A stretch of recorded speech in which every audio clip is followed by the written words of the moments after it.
You've had this moment before.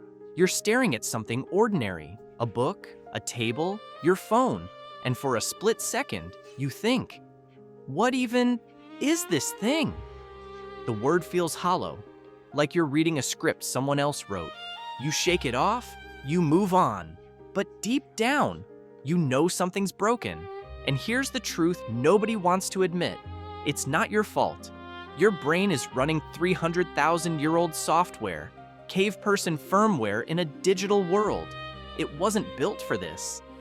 See, you've been lied to, not by your parents, not by school, by your own perception. What if I told you that coffee mug doesn't exist, not the way you think it does, and the reason you feel stuck, confused, trapped in autopilot? It's because you're living inside a prison you can't see. I'm going to show you the bars. By the end of this, you'll learn the Wittgenstein trick, a 90-second mental exercise that dissolves the fake world your brain built, gives you cognitive freedom most people will never experience. But first, we need to talk about the rhino in the room. Cambridge University, 1920s. Two of the smartest men alive are about to have the most absurd argument in philosophy. Ludwig Wittgenstein, Bertrand Russell. Russell makes a simple claim. There is no rhinoceros in this room. Obvious, right? Wittgenstein says no. Russell laughs. He stands up, looks under desks, opens cabinets. See? No rhino.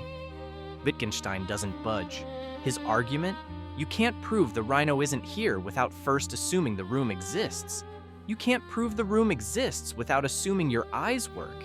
You can't prove your eyes work without assuming your brain isn't lying to you right now. Russell thought he was debating logic. Wittgenstein was exposing the whole system. And here's why this matters to you.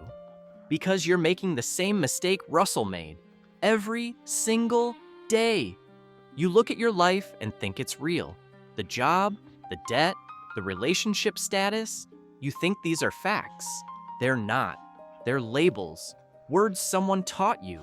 And words are running your entire life. Here's what no one told you.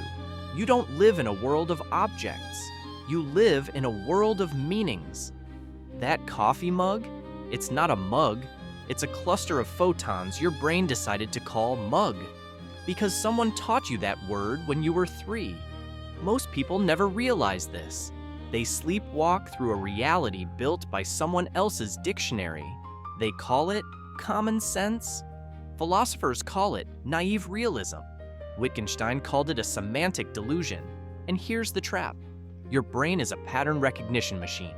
It takes raw sensory chaos, light, sound, texture, and compresses it into labels. Tree, car, danger, food. This saved your ancestors' lives. If you stopped to think about whether that shadow was a predator, you died. So your brain got faster, shortcut after shortcut after shortcut, until you stopped seeing reality and started seeing words. But here's the problem with shortcuts. Once the label sticks, you stop seeing the thing. You only see the word, and words control you. Broke, successful, attractive, loser. These aren't descriptions. They're prisons. The people who escape this, they think differently.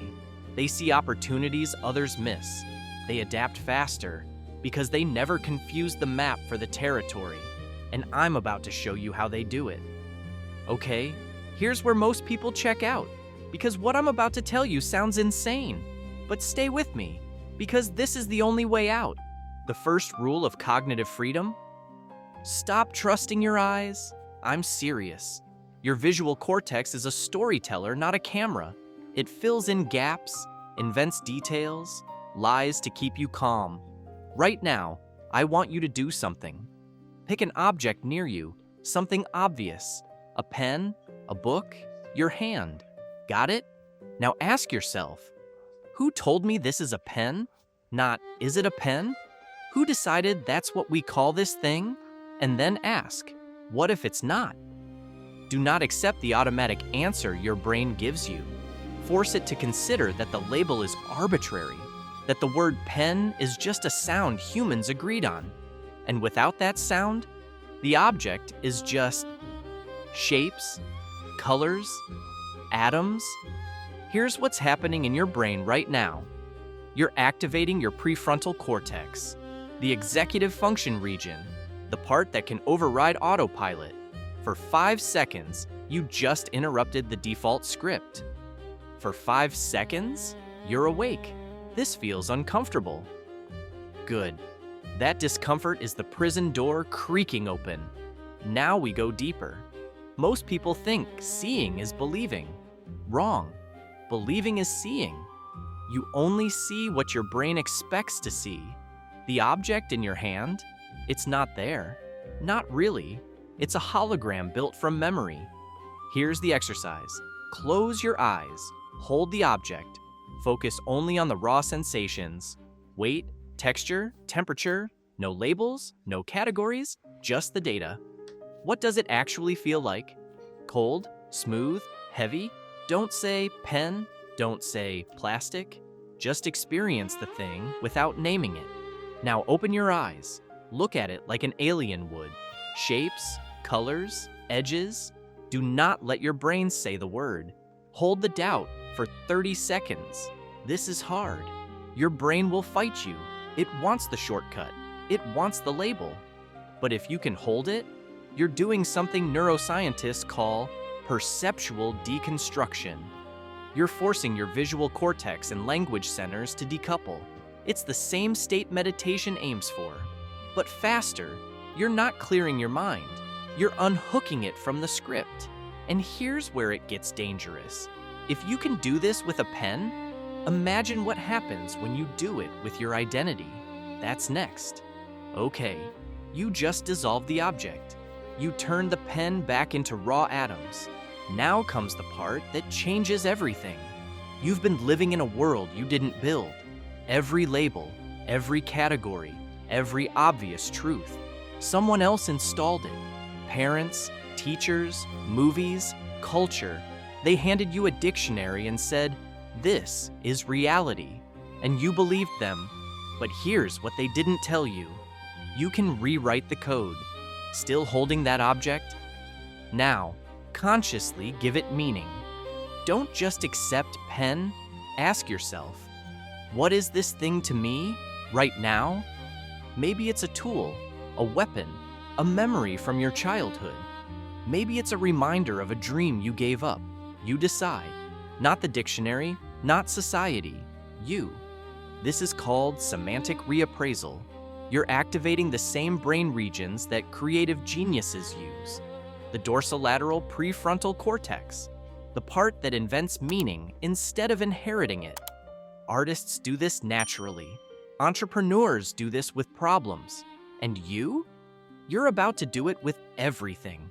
Most people will never do this exercise. They'll stay trapped in the default script. They'll keep calling themselves broke or lazy or stuck. And the words will keep building the prison. But you?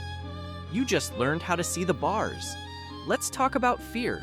You think you're afraid of failure, rejection, poverty. You're not. You're afraid of words. Loser, broke, alone. The emotion isn't real. The label triggers the emotion. Change the label, you change the fear. Here's how you test this. Write down your biggest fear. 1 sentence. Now, cross out the abstract nouns. Success, failure, love, money. What's left? Specific sensations, specific scenarios.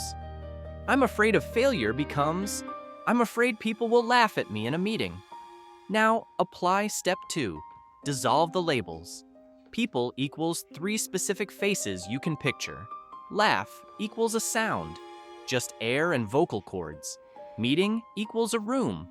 4 walls, chairs. Watch what happens. The fear evaporates. Because anxiety lives in abstraction. Your amygdala, your fear center, can't fire at concrete details. It needs vague threats to stay activated. Failure is vague, terrifying. 3 people making a sound in a room? That's just data. When you force specificity, you hijack the panic circuit. Therapists call this cognitive diffusion. Wittgenstein called it waking up. And if you don't do this, your brain stays in prison. Every fear, every limiting belief, every I can't. It's just a word someone taught you, and words only have the power you give them. Here's what just happened. You didn't learn a trick. You learned how to think like a different species. Most people are passengers in their own mind. They live in a world built by dead people's definitions. They call a pen because someone 500 years ago decided that's the sound. They call themselves a failure because a teacher said it once, and they never question it. You just became the architect. Because here's the truth. Your brain's default mode is survival. Pattern matching, label sticking, autopilot. It worked for your ancestors. But conscious doubt? That's evolution. That's the prefrontal cortex overriding the ancient brain. That's what separates humans from animals. And you? From everyone still asleep. Wittgenstein refused to admit the rhino wasn't there, not because he was crazy, but because he understood something Russell didn't. The moment you accept someone else's definition of reality, you stop being free. That mug on your desk, it's not a mug, it's a test. Every object, every fear, every limit, it's just waiting for you to ask, who decided this? There is no rhino.